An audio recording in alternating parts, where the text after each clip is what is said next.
Hello everyone, कैसे हैं आप? आई होप आप अच्छे होंगे। मेरे बच्चे, आज हम आपकी एनसीईआरटी से चैप्टर नंबर 7 स्टार्ट कर रहे हैं, दैट इज़ ट्राइंगल्स। बहुत इजी चैप्टर है। आपको इस चैप्टर में आपकी एनसीईआरटी से सिर्फ 3 एक्सरसाइज परफेक्ट करनी है।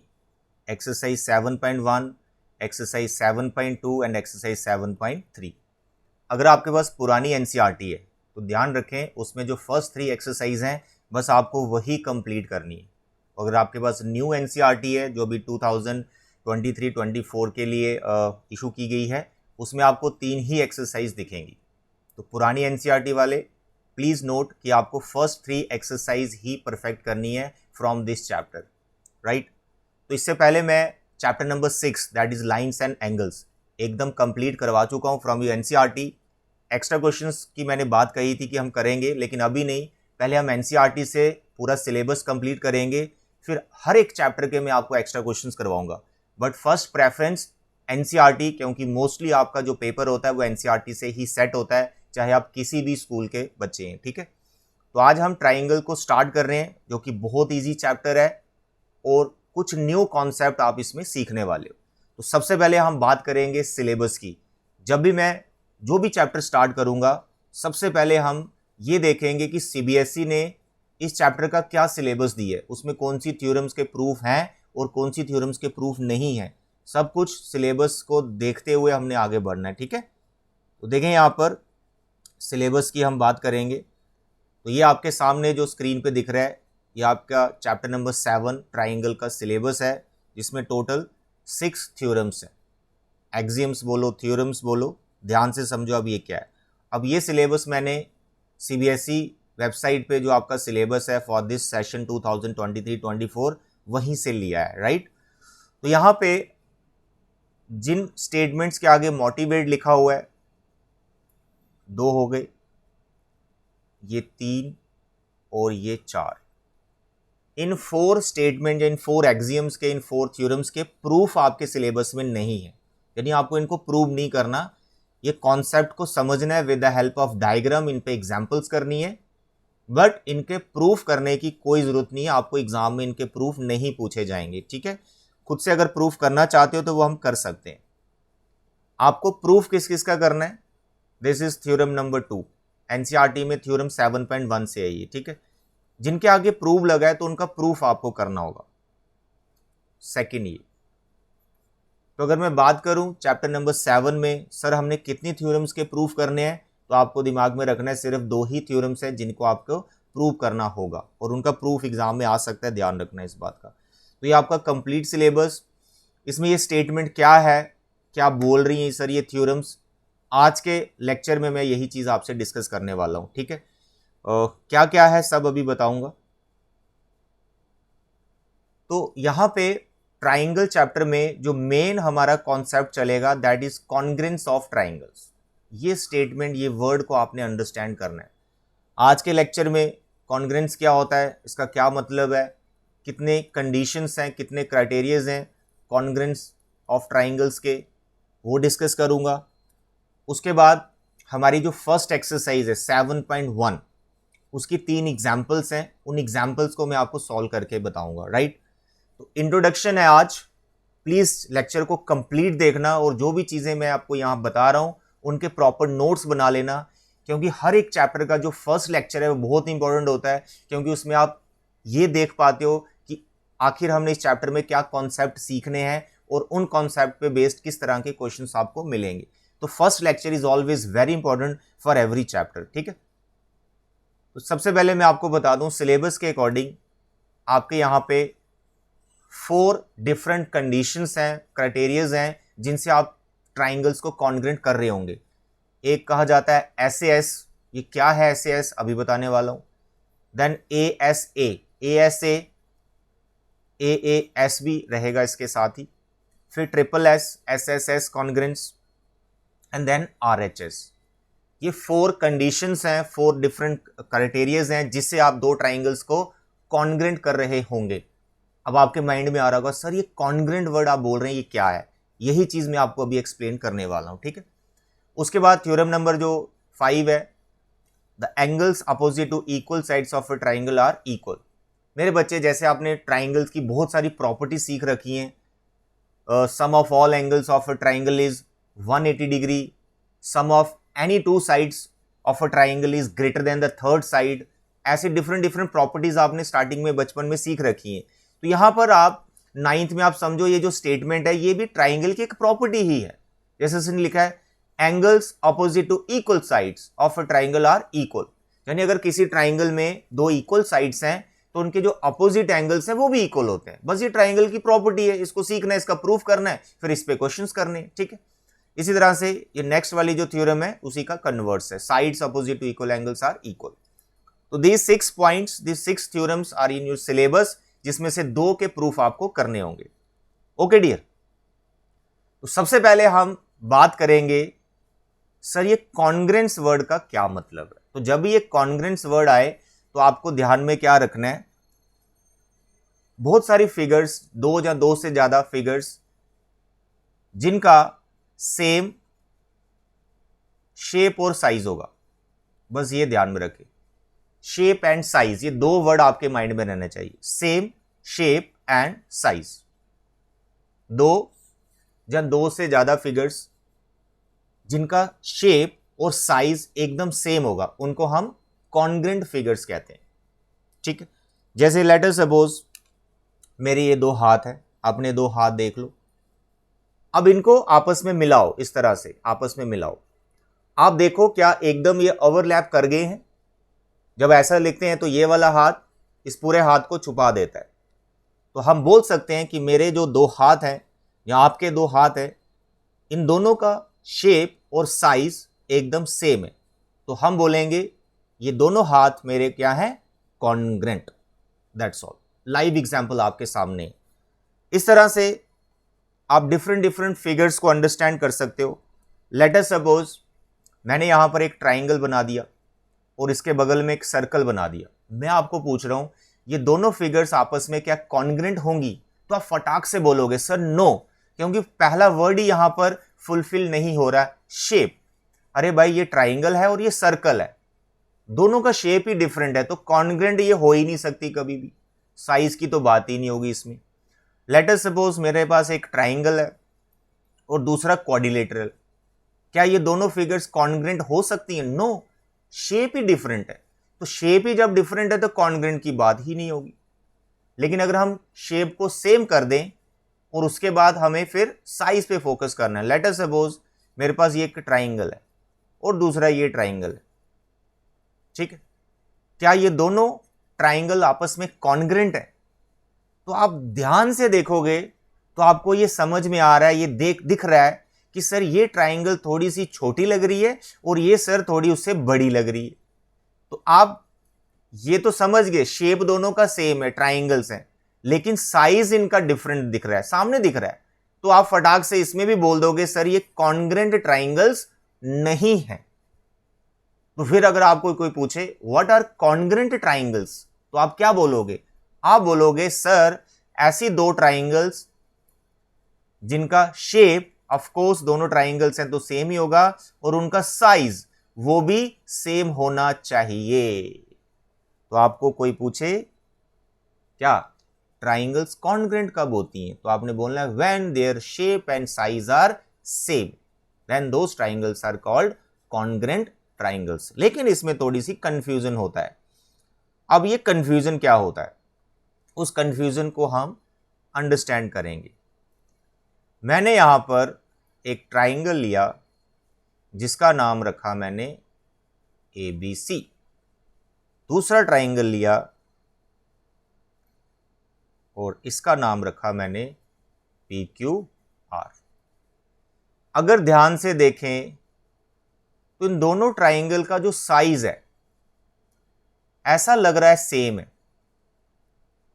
तो 2 दोस्त थे, एक राम और एक श्याम। राम को पूछा क्या दोनों ट्राइंगल्स कॉन्ग्रेंट है, तो उसने ध्यान से देखा, सर हाँ शेप भी सेम तो है ही और इनका साइज भी सेम है, तो ये दोनों कॉन्ग्रेंट है।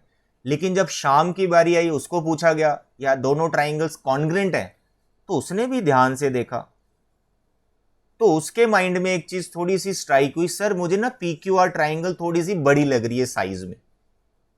तो भाई दोनों में कंफ्लिक्ट आ गया। राम बोल रहा है कॉन्ग्रेंट है, श्याम बोल रहा है कॉन्ग्रेंट नहीं है। लेकिन अगर ध्यान से देखें, बहुत सारे लोगों को लेके आए, उन दोनों ट्राइंगल्स के बारे में पूछे तो दोनों ट्राइंगल्स पे कॉन्फ्लिक्ट हो जाएगा। कोई बोलेगा इसका जो है साइज है डिफरेंट है, कोई बोलेगा साइज सेम है। तो भाई इन्हीं कॉन्फ्लिक्ट को दूर करने के लिए मैथमेटिकली यहां हमारे पास कुछ रूल्स हैं, कुछ डिफरेंट कंडीशंस हैं, कुछ क्राइटेरियाज हैं, जिससे आप इन दोनों ट्राइंगल्स को मैथमेटिकली प्रूव कर सकते हो ये कॉन्ग्रेंट है या नहीं। सिर्फ देखने तक से बात नहीं बनती है। समटाइम देखने से कॉन्फ्लिक्ट हो गया, किसी को दिख रहा है ये बड़ी है, किसी को दिख रहा है बराबर है। तो इसी को दूर करने के लिए मैथमेटिकल हमारे पास यहां पर डिफरेंट कंडीशंस है। बस उन्हीं कंडीशंस को आपको समझना है और किसी भी झगड़े में नहीं फंसना है कि दोनों ट्राइंगल्स कॉन्ग्रेंट हैं या नहीं। हम मैथमेटिकली उसको प्रूव कर लेंगे, राइट। अब वो डिफरेंट कंडीशंस क्या हैं? नंबर 1 SAS, जो आज हम डिस्कस करेंगे। नंबर 2 ASA, इसका दूसरा साथी AAS भी है। नंबर 3 SSS और नंबर 4 RHS। अब ये 4 कंडीशंस है।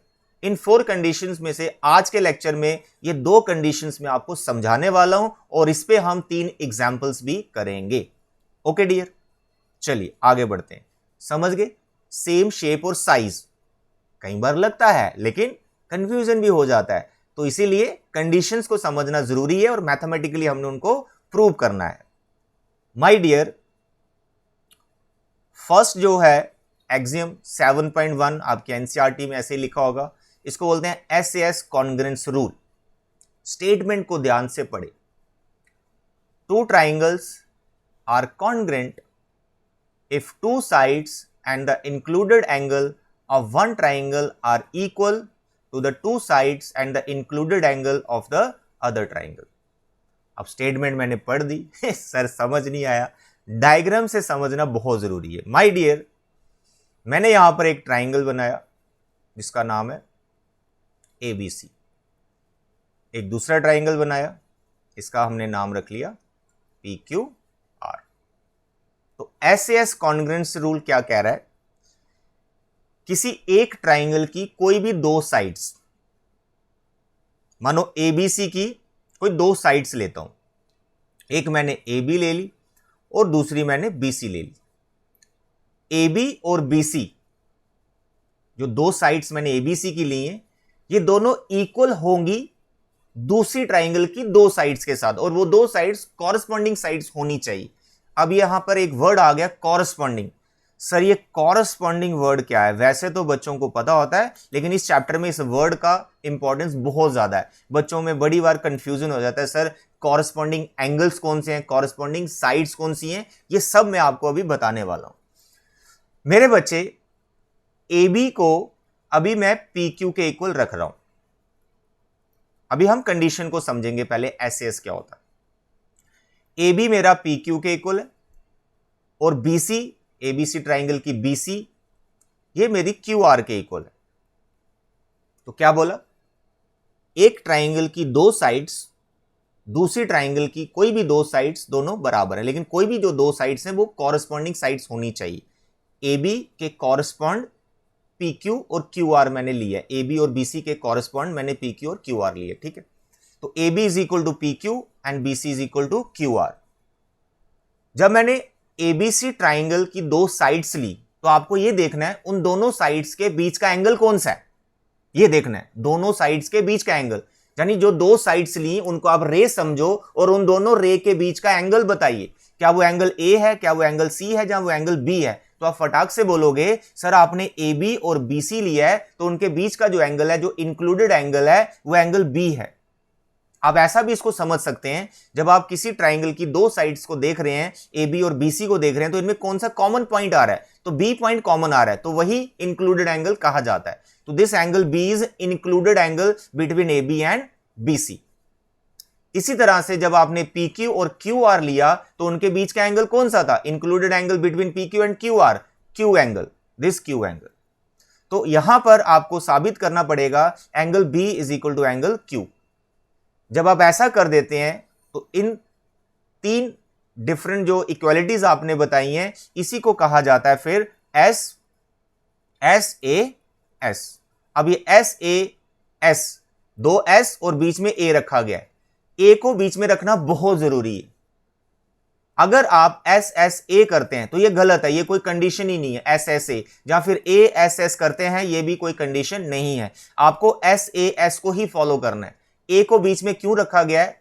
क्योंकि जो दो साइड्स आपने ली हैं उनके बीच का एंगल ही आपको इक्वल करना है। ये ध्यान रखें, दो साइड्स और इंक्लूडेड एंगल को ही बीच में रखना है, तभी आप इस रूल को फॉलो कर रहे हैं। एस से एस, दो साइड्स आपने कोई और ली और एंगल उनके बीच का नहीं ले रहे हो, ऐसी कोई कंडीशन ही नहीं है। आता है समझ? तो बस ये थोड़ा ध्यान में रखना है। अब यहां पे मैं कॉरस्पॉन्डिंग वर्ड आपको समझाता हूं थोड़ा सा। मेरे बच्चे, ए बी के कॉरस्पॉन्डिंग पी क्यू है। कॉरस्पॉन्डिंग का इन शॉर्ट जो मतलब है, जो आपको समझना है, सेम पोजीशन। कॉरस्पॉन्डिंग को क्या समझना है? सेम पोजीशन समझना है।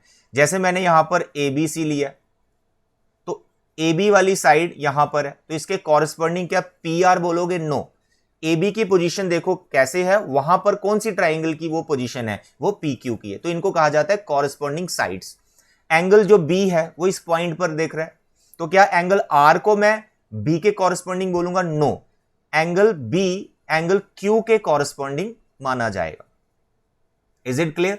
जिस तरह से हमने ट्राइंगल की नेमिंग रखी है ए बी सी और इसका नाम क्या है? P Q R.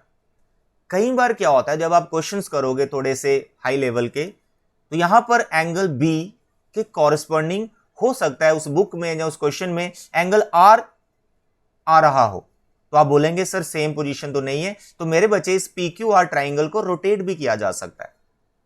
अब वो डिपेंड करेगा आपने ट्राइंगल की नेमिंग कैसे की हुई है। ये सब मैं आपको बताऊंगा जैसे जैसे क्वेश्चंस हमारे आगे बढ़ेंगे, ठीक है? तो अभी आप सिर्फ कॉरस्पॉन्डिंग वर्ड का मीनिंग ये समझे, सेम पोजीशन।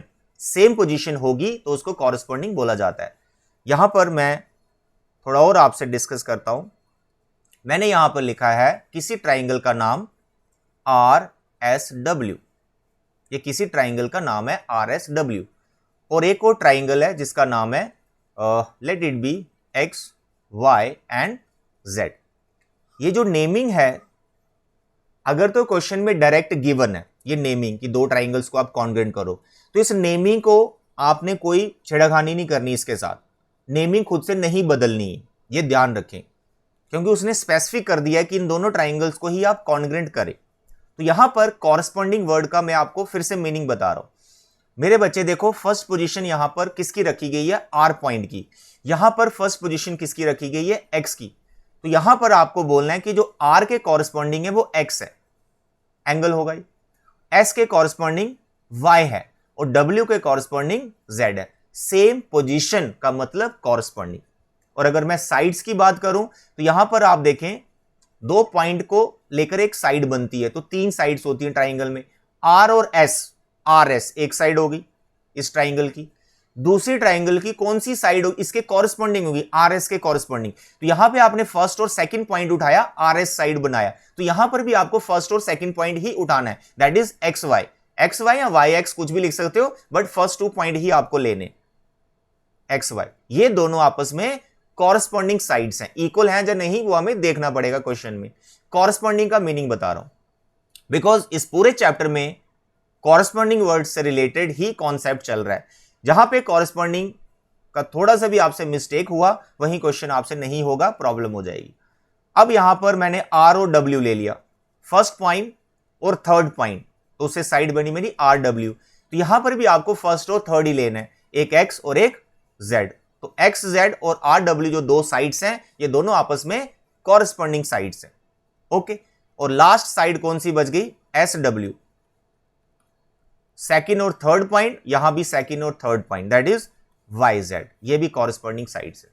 तो यहां पर ट्राइंगल के टोटल 6 पार्ट्स होते हैं। जैसे फर्स्ट ट्राइंगल है, like this is A B C, इसके 6 पार्ट्स हैं, 3 एंगल्स 3 साइड्स। और यहां पर ट्राइंगल रख रहा हूं पी क्यू आर, इसके भी 6 पार्ट्स हैं, 3 एंगल्स एंड 3 साइड्स। तो आपको यहां पर कॉरस्पॉन्डिंग वर्ड से रिलेटेड बड़ा अलर्ट रहना है कि कहीं मैं कोई पार्ट गलत ना इक्वेट कर दूं, कॉरस्पॉन्डिंग को ही इक्वेट करना है। ए बी है, जैसे मैंने ट्राइंगल ली ए बी सी, ट्राइंगल ली ए बी सी, और दूसरी ट्राइंगल ले रहा हूं मैं पी क्यू आर, और इसको मैं कॉन्ग्रेंट करने की कोशिश कर रहा हूं, मतलब इसकी दो साइड्स, लेट अस सपोज दो साइड्स को मैं इक्वल करने की कोशिश कर रहा हूं। तो मैंने यहां से ए बी उठाया और यहां से मैंने क्यू आर कर दिया, दोनों को इक्वल कर दिया, ये गलत है। नो, ए बी के कॉरेस्पॉन्डिंग कौन है? ए बी के कॉरेस्पॉन्डिंग पी क्यू है, तो आपको यहां क्यू आर नहीं, आपको यहां पर पी क्यू के इक्वल प्रूव करना पड़ेगा, क्योंकि इसकी नेमिंग फिक्स कर दी गई है आपके द्वारा, जहां क्वेश्चन में नेमिंग फिक्स हो गई है दोनों ट्राइंगल्स की, तो आप यहां पर कॉरेस्पॉन्डिंग पार्ट्स को ही इक्वल करेंगे। ए बी के कॉरेस्पॉन्डिंग पी क्यू है, ना कि क्यू आर है, तो आपको ए बी को ही क्यू आर के इक्वल करना है। यहां पर अगर आप एंगल बी ले रहे हैं तो यहां पर आप एंगल आर नहीं ले सकते, क्योंकि एंगल बी के कॉरेस्पॉन्डिंग एंगल क्यू है, तो यहां पर आपको आर नहीं एंगल क्यू लिखना होगा, उसको इक्वेट करना होगा बी के। Is it clear? तो इस पे स्ट्रेस मैं इसलिए ज्यादा दे रहा हूं क्योंकि इस चैप्टर में प्रॉब्लम ही इसी चीज की है कि बच्चे कॉरेस्पॉन्डिंग पार्ट्स को अंडरस्टैंड नहीं कर पाते, कुछ और ही पार्ट इक्वल कर रहे होते हैं, वहां से वो गलत हो जाता है क्वेश्चन। आई बात समझ में? मेरे प्यारे बच्चे, फर्स्ट जो रूल है हमारा कॉन्ग्रेंसी रूल, दो ट्राइंगल्स को कॉन्ग्रेंट करने का, वो रूल है हमारा SAS। कॉरेस्पॉन्डिंग वर्ड्स को एकदम मैंने एक्सप्लेन कर दिया। SAS अभी आपको समझ में आ गया होगा। ट्राइंगल की कोई भी दो साइड्स लेनी है, किसी एक ट्राइंगल की कोई भी दो साइड्स लेनी है और दूसरी ट्राइंगल की कॉरेस्पॉन्डिंग साइड्स लेनी है और इनको इक्वेट करना है, और उनके बीच का जो एंगल है अगर वो भी इक्वल हो गया तो उस कंडीशन को बोला जाता है SAS। तो SAS रूल से हम ये साबित कर पाएंगे कि उन दोनों ट्राइंगल्स का जो शेप और साइज है वो सेम है। शेप तो सेम होता ही है, वहां से प्रूव हो जाता है कि साइज भी दोनों का सेम है। तो जब दोनों ट्राइंगल्स कॉन्ग्रेंट हो गई, मतलब दोनों आपस में ओवरलैप कर जाएंगी एग्जैक्टली, इट मीन्स उनके जो बाकी पार्ट्स हैं वो भी ऑटोमेटिकली इक्वल ही होंगे। उसे कहा जाता है CPCT, corresponding parts of congruent triangles. आप तो तीन पार्ट ही इक्वल करोगे हमेशा, जो चार कंडीशंस में आपको सिखा रहा हूं, जो चार डिफरेंट क्राइटेरियाज आप सीख रहे हो, उसमें तीन कंडीशंस को ही आप इक्वेट कर रहे हो, तीन पार्ट्स को ही इक्वेट कर रहे हो। दो यहां पर SAS में दो साइड्स और एक एंगल, तीन पार्ट हो गए, तो बाकी तीन पार्ट्स का क्या? वो ऑटोमेटिकली इक्वल होते हैं, क्योंकि ट्राइंगल्स को आपने क्या प्रूव कर दिया? कॉन्ग्रेंट। जब ट्राइंगल्स कॉन्ग्रेंट है तो ऑल पार्ट्स आर इक्वल, जिसे आपने बार बार बोलना है CPCT, corresponding parts of congruent triangles are equal. ये रीजन देना है कुछ पार्ट हमने इक्वल करने के लिए। Is it clear? I hope this statement is very much clear now. Axiom 7.1 of your NCERT statement आप एक बार फिर से पढ़ सकते हैं। Two triangles are said to be congruent, दो ट्राइंगल्स को हम कॉन्ग्रेंट बोल सकते हैं if two sides and the included angle of one triangle are equal to the two sides. अब यहां पर are equal to the corresponding two sides इसको लिखना चाहिए था, बट इसने टू साइड्स लिखा है, नो इशू, आप कॉरेस्पॉन्डिंग वर्ड का ध्यान रखें। Corresponding two sides and the included angle of the other triangle, that this criteria is called SAS। I hope this is clear. अब बढ़ते हैं थोड़ा आगे। नाउ थ्योरम 7.1, इसका प्रूफ हमारे सिलेबस में एकदम डिटेल में इसका प्रूफ हमें करना होगा। आज के लेक्चर में मैं इसका प्रूफ नहीं करवा रहा हूं, आज सिर्फ ये कंडीशंस में आपको समझा रहा हूं दो। नेक्स्ट लेक्चर में इसका प्रूफ भी हमें करना होगा एक्सरसाइज स्टार्ट करने से पहले, ठीक है? तो यहां पर देखें क्या लिखा गया है, ASA कॉन्ग्रेंस रूल। अब ASA को आप अच्छे से समझ गए होंगे कि आपके पास एक ट्राइंगल है, ये दूसरी ट्राइंगल है, इसका नाम ABC है, इसका नाम PQR है। जब SAS समझ में आ गया तो ASA या फिर आगे SSS या RHS वो आप अपने आप समझ में आ जाता है। फर्स्ट कंडीशन अगर आपको समझ में आ गई। अब देखो यहां पर ASA कॉन्ग्रेंस रूल क्या होता है। इस ट्राइंगल की, फर्स्ट ट्राइंगल की कोई भी दो एंगल्स लीजिए, वो दोनों एंगल्स दूसरी ट्राइंगल के दो एंगल्स के इक्वल होने चाहिए, और वो दो एंगल्स कॉरेस्पॉन्डिंग एंगल्स होने चाहिए, और S को बीच में रखा गया, यानी इंक्लूडेड साइड। एग्जाम्पल से समझे, if I am writing angle A is equal to angle P, angle A को मैंने एंगल P के इक्वल कर दिया, जहां हमें गिवन है, जहां हमने प्रूव कर दिया किसी तरह से, तो एंगल A के कॉरेस्पॉन्डिंग एंगल P हो गया, ठीक। फिर मैंने एंगल B को एंगल Q के इक्वल कर दिया, ये भी हमें गिवन है, जहां किसी तरह से हमने प्रूव कर दिया। तो दो एंगल फर्स्ट ट्राइंगल के इक्वल हो चुके हैं, दो एंगल सेकंड ट्राइंगल के, angle A equal to angle P, angle B equal to angle Q, दो एंगल आ गए। अब आपको अगर ASA रूल अप्लाई करना है तो आपने इन दोनों एंगल्स के बीच की जो साइड है उसको पकड़ना है। अब वो कौन सी साइड है? AB। इधर कौन है, पी क्यू। एंगल ए और एंगल बी के बीच की जो साइड है वो ए बी होगी, यानी जो दोनों एंगल को टच कर रही होगी। तो आपको प्रूफ करना होगा A B is equal to P Q. तो अगर आप इस तरह से तीन पार्ट्स इक्वल करते हैं तो इसको बोला जाता है S A S. Any two angles and the included side of one triangle, any two angles and included side of the angles is equal to the corresponding two angles and the included side. This condition is called ASA congruence rule. Okay dear, तो ऐसा आपको बार बार अभी करना है exam this exercise जब आप complete करेंगे, ठीक है।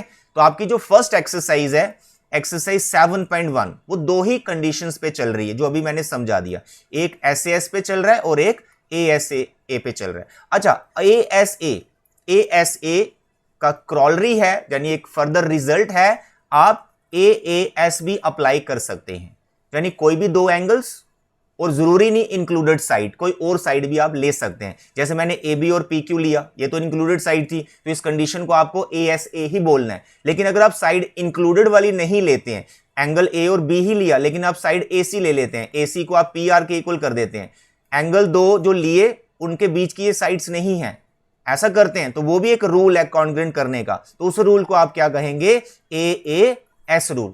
Any two angles and not included side, included side नहीं है, वो कोई और साइड है, दो एंगल के बीच की साइड वो नहीं है। This condition is called AAS congruence rule. इसी का फर्दर रिजल्ट आप ऐसा बोल सकते हैं इसको। ओके डियर, आई होप कि जो दोनों कॉन्ग्रुएंसी रूल हैं वो आपको अच्छे से समझ में आ गए हैं, और मोस्ट इंपॉर्टेंट कि आपको कॉरस्पॉन्डिंग वर्ड का मीनिंग समझ में आ गया। कॉरस्पॉन्डिंग वर्ड यहां पर बहुत इंपॉर्टेंस रखेगा पूरे चैप्टर में, कंफ्यूजन ही वहीं से क्रिएट होती है हमारी, ठीक है।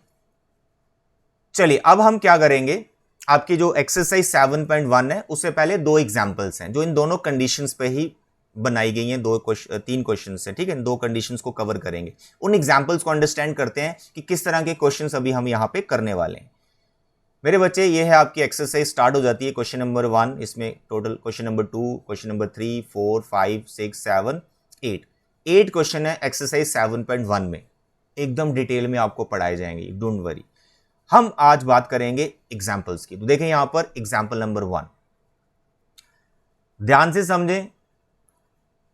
अगर आपने लाइन्स एंड एंगल्स मेरे चैनल के थ्रू किया है तो मैंने आपको हर बार बताया, ज्योमेट्री के जितने भी हमारे चैप्टर्स हैं, हेडिंग देनी है उसमें आपने गिवन इंफॉर्मेशन, जैसे यहां पर लिखा गया है OA is equal to OB, OD equal to OC, और कुछ गिवन नहीं है, फिगर गिवन है, फिगर अभी बना लेंगे। फिर उसके बाद टू फाइंड या टू प्रूव रहेगा, ट्राइंगल चैप्टर में मैक्सिमम क्वेश्चन में टू प्रूव मिलेगा। तो यहां पर देखें triangle AOD is congruent to triangle BOC, ये आपको प्रूव करना है। अब यहां पर मैं आपको इस क्वेश्चन की एक बात बता दूं, बहुत सारे और भी क्वेश्चंस आपको मिलेंगे। अगर ट्राइंगल की नेमिंग ऑलरेडी क्वेश्चन में गिवन है, जिन दो ट्राइंगल्स को आपको प्रूव करना है उनकी नेमिंग ऑलरेडी यहां पर आपको मेंशन है, आप इस नेमिंग को कभी नहीं बदलेंगे खुद से, ठीक है। एक चीज, दूसरा कॉरस्पॉन्डिंग से रिलेटेड अब आपको समझना है कि A के कॉरस्पॉन्डिंग B को ही मानेंगे आप, किसी C को या O को नहीं मान लेना, वो गलत हो जाएगा। O के कॉरस्पॉन्डिंग O, D के कॉरस्पॉन्डिंग C। और अगर साइड्स की बात करूं तो OA OB के कॉरस्पॉन्डिंग है, OD OC के कॉरस्पॉन्डिंग है, और AD BC के कॉरस्पॉन्डिंग। 6 पार्ट्स की कॉरस्पॉन्ड जो पार्ट्स हैं उनको ध्यान में रखना, नेमिंग के अकॉर्डिंग ही कॉरस्पॉन्डिंग पार्ट्स हमारे यहाँ पर देखे जाएंगे। तो नेमिंग अगर ऑलरेडी मेंशन है तो समझो आपकी लॉटरी लगी है, वो क्वेश्चन बहुत ईजी है, बस आपको कॉरस्पॉन्डिंग पार्ट्स को किस तरह से इक्वल बता देना है, और जो कंडीशंस मैंने बताई दो, उसी में से कोई एक कंडीशन यहाँ पर अभी लग जाएगी। तो दो पार्ट है यहां पर, second part AD parallel to BC। Proof is very simple, सिर्फ कॉन्ग्रुएंट करना है। देखते हैं, ट्राइंगल बनाए, पहले फिगर बनाए, triangle AOD and triangle BOC, और AD और BC को पैरेलल करना है। यहाँ पे फिगर बना हुआ है, तो आपकी ही बुक की एग्जाम्पल है, तो मैं यहीं से आपको फिगर बना के दिखा देता हूँ। इन क्वेश्चन में मोस्टली आपको फिगर एग्जाम में गिवन होगी, ठीक है। चैप्टर नंबर 7 एग्जाम्पल 1, बड़ी सिंपल सी फिगर है, यहाँ पर देखें कुछ इस तरह से बनाइए। This is BC and this is AD, right. यहाँ पर ए बी को ऐसे खींच दिया, फिर ऐसे सी डी को खींच, फिगर आपको गिवन होगी इसमें 100%। तो देखें यहां पर ए ओ डी, अलग कलर से थोड़ा बताता हूं, ये ट्राइंगल, इसको कॉन्ग्रेंट करना है जो दूसरी आपकी ट्राइंगल है BOC, ये ऊपर वाली। तो मैंने बोला नेमिंग ऑलरेडी मेंशन है, तो आपको कॉरस्पॉन्डिंग पार्ट्स पे फोकस करना है। आपको क्या सोचना है, A और B पे फोकस करो पहले, क्या एंगल A एंगल B के इक्वल होगा। फिर आपको सोचना है OO, क्या ये एंगल इसके इक्वल होगा, कॉरस्पॉन्डिंग वाले एंगल लिख रहा हूं। D और C, क्या एंगल D एंगल C के इक्वल होगा, ये हो गए एंगल्स की बात। फिर साइड्स के बारे में सोचना है, AO, क्या AO OB के इक्वल है, क्योंकि AO के कॉरस्पॉन्डिंग OB आ रहा है। OD, क्या OD OC के इक्वल है, क्योंकि OD के कॉरस्पॉन्डिंग OC आ रहा है। AD, क्या AD BC के इक्वल है, क्योंकि AD BC के इक्वल आ रहा है।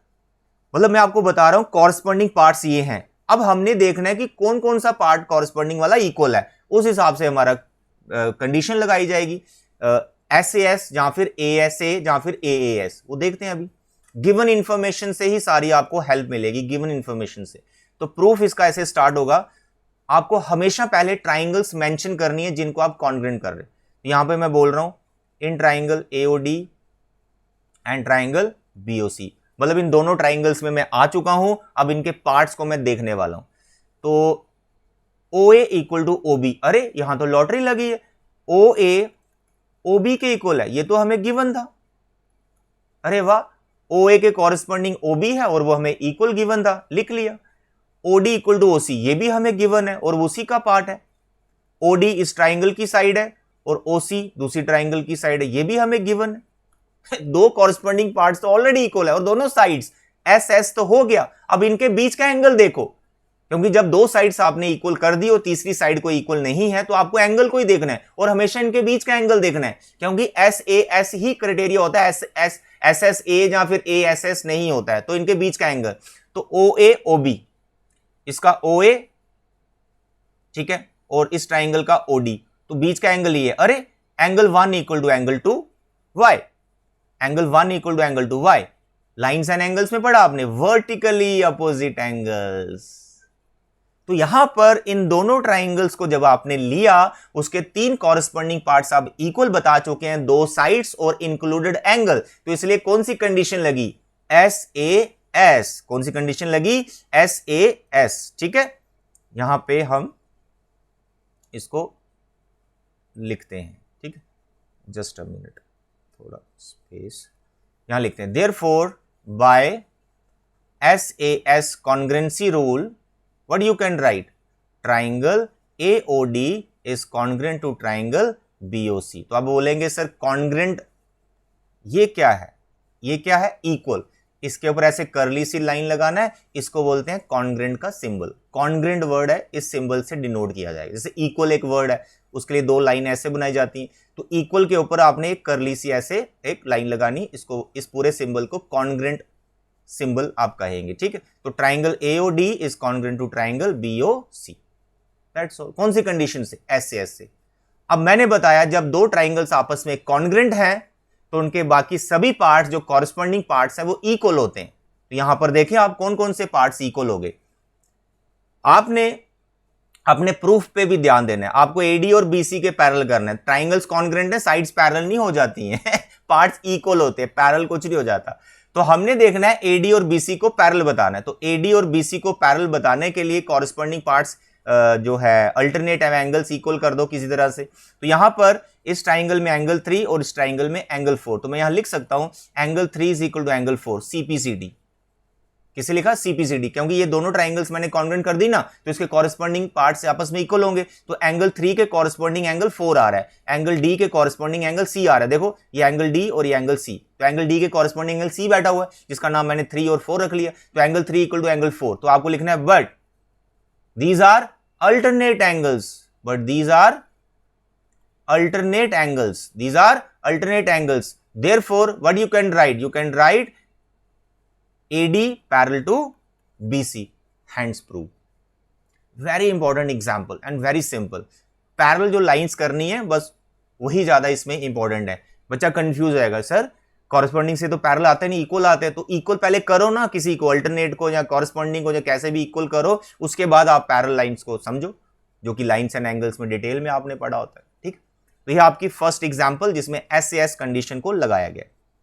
Now the example number 2, very interesting.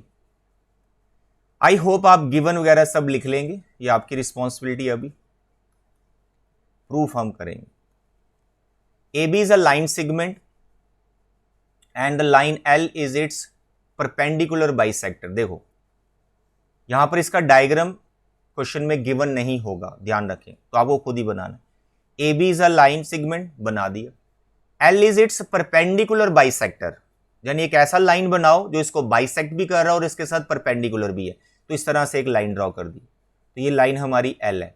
ये अगर मैं एम इसका नाम रखता हूं, जैसे perpendicular if point P lies on L, चलो यहां पर पी ले लिया एक और, show that P is equidistance from, हाँ एम रख दिया हमने मिड पॉइंट और ये 90 डिग्री के एंगल्स हैं, ठीक है, और पी परपेंडिकुलर पे कोई पॉइंट रख लेना है, बोला हुआ है P lies on L, show that P is equidistance from A and B. वैसे तो ये कॉमन सेंस है कि अगर ये परपेंडिकुलर बाइसेक्टर है तो पी इक्वी डिस्टेंस पर ही होगा, यानी एपी जो है पीबी के इक्वल ही होगा। बेसिकली ये हमें प्रूव करना है, कॉमन सेंस है इक्वली होगा, बट हमें ज्योमेट्रिकली इसको प्रूव करना है।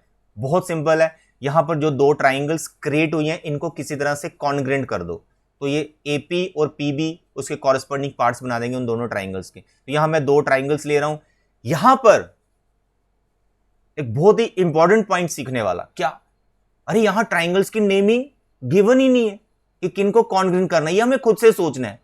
अब जब हमने खुद से सोचना है, ये पता चल गया ये दो ट्राइंगल्स लेना है, तो नेमिंग इज वेरी इंपॉर्टेंट। यहां पर मैं फर्स्ट ट्राइंगल की नेमिंग अपनी इच्छे से ले रहा हूं, PMA, ये वाला ट्राइंगल लिया मैंने PMA। अब मानो मैं दूसरी ट्राइंगल का नाम रख दूं MBP, MBP, ये गलत हो जाएगा। सर गलत क्यों होगा? क्योंकि मैंने जब फर्स्ट ट्राइंगल की नेमिंग की उसमें मुझे कोई टेंशन नहीं है। आप फर्स्ट ट्राइंगल की नेमिंग अपनी इच्छा से जो मर्जी दे दो, PMA रखो, MAP रखो, जो भी इसके नाम बनते हैं कैसे भी नेमिंग कर दो फर्स्ट ट्राइंगल की। लेकिन सेकंड ट्राइंगल की जो नेमिंग है दैट इज वेरी इंपॉर्टेंट, क्योंकि सेकंड ट्राइंगल की जो नेमिंग है वो इसी तरह से की जाती है कि जो फर्स्ट ट्राइंगल की नेमिंग है उसके जो पार्ट्स हैं दूसरी ट्राइंगल के आपको इक्वल करने होते हैं, तो कॉरस्पॉन्डिंग टू कॉरस्पॉन्डिंग चलना पड़ेगा। आपने यहां पर P रखा फर्स्ट पोजीशन पर, यहां पर किसे रख दिया, M रख दिया, P यहां पर है, M यहां पर है, इस ट्राइंगल का P यहां पर है और M यहां पर है, ये आपस में इक्वल हो ही नहीं सकते किसी तरह से, तो कॉरस्पॉन्डिंग पार्ट्स को आपको इक्वल करना होता है, ये इक्वल पॉसिबल ही नहीं है, तो यहां पर नेमिंग गलत हो चुकी है। तो आपको P की पोजीशन पे उसी एंगल को रखना है जो इक्वल है, जहां फिर जिसको आप इक्वल प्रूव कर सकते हैं। आपको M की पोजीशन पर उसी एंगल को रखना है जो M के इक्वल हो, जहां आप उसको प्रूव करने वाले हो। इसका थोड़ा आपको ध्यान में रखना पड़ेगा। जैसे यहां पर PM साइड है, फर्स्ट ट्राइंगल की PM साइड है, तो सेकंड ट्राइंगल की भी PM साइड है, जो कि कॉमन हम बोल सकते हैं। तो यहां पर मैंने फर्स्ट पोजीशन पर MB को रख दिया, तो मैं बोलूंगा PM is equal to MB। That is not possible, जबकि इनकी ये कॉरस्पॉन्डिंग है, इनको इक्वल करना है, तो इक्वल हो ही नहीं सकते। तो इसलिए सेकंड ट्राइंगल की नेमिंग मुझसे गलत हो गई। बस यही गलती बच्चे करते हैं, फर्स्ट ट्राइंगल की नेमिंग उन्होंने रख दी, सेकंड ट्राइंगल की नेमिंग बिना सोचे समझे रख लेते हैं। सेकंड ट्राइंगल की नेमिंग इज वेरी इंपॉर्टेंट। वो नेमिंग इस तरह से देनी है कि कॉरस्पॉन्डिंग पार्ट्स के अकॉर्डिंग ही वो फिट बैठनी चाहिए, कॉरस्पॉन्डिंग पार्ट्स ही वहां पर आने चाहिए जिनको आपने इक्वल करना होगा। जहां इक्वल होंगे वो पहले से हमें एक विजन बनाना पड़ता है, ठीक है। आई होप आप समझ पा रहे हैं मैं क्या बोल रहा हूं। तो सेकंड ट्राइंगल की जो नेमिंग है वो कैसे जाएगी, फर्स्ट ट्राइंगल की नेमिंग ही PMA, सेकंड ट्राइंगल की नेमिंग आएगी PMB। यही बच्चे बोलता हूं first lecture is very important, बड़ा डिटेल में उसमें हर टीचर बताने की कोशिश करता है, उसके बाद तो लेक्चर स्मूथ हो जाते हैं क्योंकि बच्चों को समझ आना स्टार्ट हो जाता है। इसलिए फर्स्ट लेक्चर को हमेशा डिटेल में अंडरस्टैंड करो, ध्यान से समझो, फिर जाके बात बनती है। यहां पर मैं लिख रहा हूं PM is equal to PM, आगे ना कॉरस्पॉन्डिंग, और ये इक्वल क्यों है, क्योंकि कॉमन साइड है। उसके बाद angle 1 is equal to angle 2, ये एंगल 1 और ये angle 2, why angle 1 equal to angle 2 each 90 degree, ये भी हमें गिवन था। तो एक साइड हो गई, एक एंगल हो गया। अब हम किसी और एंगल को या किसी और साइड को इक्वल कर सकते हैं, बिल्कुल कर सकते हैं। आप बोलेंगे AM is equal to BM, क्यों, because M is mid point, M is mid point of AB, क्योंकि गिवन था ना ये परपेंडिकुलर बाइसेक्टर है, तो एम उसका मिड पॉइंट ही होगा। तो कौन सी कंडीशन लगी, कौन सी कंडीशन लगी, देयरफॉर बाय SAS, देखो ये दो साइड्स हैं और बीच का एंगल है, ये दो साइड्स हैं और बीच का एंगल है, कॉरस्पॉन्डिंग ये दो साइड्स, ये बीच का एंगल, तो SAS congruence rule, triangle PMA is congruent to triangle PMB। तो जब ट्राइंगल्स कॉन्ग्रेंट है तो उसके कॉरस्पॉन्डिंग पार्ट्स ऑटोमेटिकली इक्वल ही होते हैं, तो आप बोल सकते हैं PA is equal to PB, CPCT, hence P is equidistant from A and B. This question is also very good question, जिसके लिए आपने कॉरस्पॉन्डिंग जो पार्ट्स हैं वो कैसे इक्वल लेने हैं, कैसे सेकंड ट्राइंगल की नेमिंग रखनी, तो इसमें आप ये सीख रहे हैं, ठीक। Now the example number 3, it is also good question, given you can write from the question to proof भी सामने दिख रहे हैं क्वेश्चन से, तो हम सीधा प्रूफ पे आ जाते हैं। पहले डायग्राम को समझना है, इसका डायग्राम आपको गिवन है, example number 3 from your NCERT। Example 3 में डायग्राम एग्जाम्पल 1 जैसा ही है, तो यहाँ पे लाइन सेगमेंट AB है, is parallel to another line CD। तो भाई एक लाइन यहाँ पर इस तरह से CD बनाया गया और एक लाइन यहाँ पर AB बनाया गया, ये दोनों पैरेलल हैं, ये एक गिवन इंफॉर्मेशन है, AB is parallel to CD, ठीक है। पैरेलल से तो बड़ी सारी चीजें हमें पता चल जाती हैं, अल्टरनेट एंगल्स इक्वल हो जाते हैं, लाइंस एंड एंगल्स में आपने यही पढ़ा, CB और ये AD O पे ये मिल रहे हैं। चलिए अब बात करते हैं, अरे यहाँ तो बहुत अच्छी बात हमें गिवन है हमारी तो लॉटरी लगी। मैं हमेशा आपको ये बोल दूंगा, जब भी ट्राइंगल की नेमिंग ऑलरेडी यहाँ मेंशन है तो आपकी लॉटरी लगी, टेंशन फ्री हो गए हम। अब हमें सिर्फ ये सोचना है A एंगल D के क्या इक्वल है, O क्या O के इक्वल है, B क्या C के इक्वल है, क्या AO DO के इक्वल है, क्या OB OC के इक्वल है, क्या AB DC के इक्वल है, बस यही सोचना है, क्योंकि नेमिंग ऑलरेडी मेंशन है। तो हमें सेकंड ट्राइंगल की नेमिंग कैसे करनी है उसकी टेंशन से हम फ्री हो चुके हैं। तो हमारी शुरुआत ही अब यहां से होगी, in triangle AOB and triangle DOC, ले ली दोनों ट्राइंगल्स। अब यहां पर हम देखेंगे AOD के बारे में। अरे वाह, ये तो इक्वल है, angle 1 equal to angle 2, alternate angles, क्योंकि CD और AB आपस में पैरेलल है ये इक्वल है भाई, इक्वल है। और भी देखते हैं, OB, हाँ वर्टिकली भी इक्वल है, BC angle B angle C के भी इक्वल है, एंगल 3 इक्वल टू एंगल 4, तीनों एंगल्स इक्वल है, बट AAA कॉन्ग्रेंस रूल कोई नहीं होता, ठीक है। तो तीन एंगल इक्वल कर दे, मत बोल देना उसका साइज भी सेम हो गया ट्राइंगल्स का, ऐसा कोई रूल नहीं है। सिमिलैरिटी का रूल होता है जो आप 10th में सीखोगे। तो AAA कंडीशन नहीं लगेगी, दो एंगल्स बीच में कोई इंक्लूडेड साइड्स को हम देखते हैं। तो यहां पर देखो एक इंफॉर्मेशन हो रहा है, O is mid point of AD, तो O जो है वो AD का मिड पॉइंट है, तो हमें AO और OD इक्वल दे रखा है। तो हम ऐसा करेंगे, एक एंगल 1 और एंगल 2 ले लेंगे, और एक एंगल ये वाला 5 और एक एंगल 6 ले लेंगे। ये वर्टिकली हो गए, ये अल्टरनेट हो गए और बीच की साइड आ गए, तो ASA लगा सकते हैं, ठीक है। AAS भी इसमें लग जाएगा अगर मैं 3 और 4 एंगल लेता। तो ट्राइंगल मैंने लिख दी है, तो मैं यहां लिख रहा हूं एंगल 1 इक्वल टू एंगल 2, तो आपने इसको लिखना है alternate angles, alternate interior angles as AB parallel to CD। फिर आपको लिखना है angle 5 is equal to angle 6 vertically opposite angles, और इनके बीच की जो साइड है 1 और 5 ने या 2 और 6 ने जो इंक्लूड कर रखी है वो है AO is equal to OD। क्या रीजन देना है, O is mid point, O is mid point of AD, ये हमें गिवन था। तो therefore by ASA congruence rule, ASA congruence rule, triangle AOB is congruent to triangle DOC। क्योंकि दोनों triangles आपस में कॉन्ग्रेंट हो गई हैं तो कॉरस्पॉन्डिंग पार्ट्स हमारे इक्वल होंगे। तो देखते हैं हमें क्या इक्वल करना है। फिलहाल फर्स्ट पार्ट हमने इक्वल कर दिया है, ट्राइंगल्स कॉन्ग्रेंट हो चुकी हैं।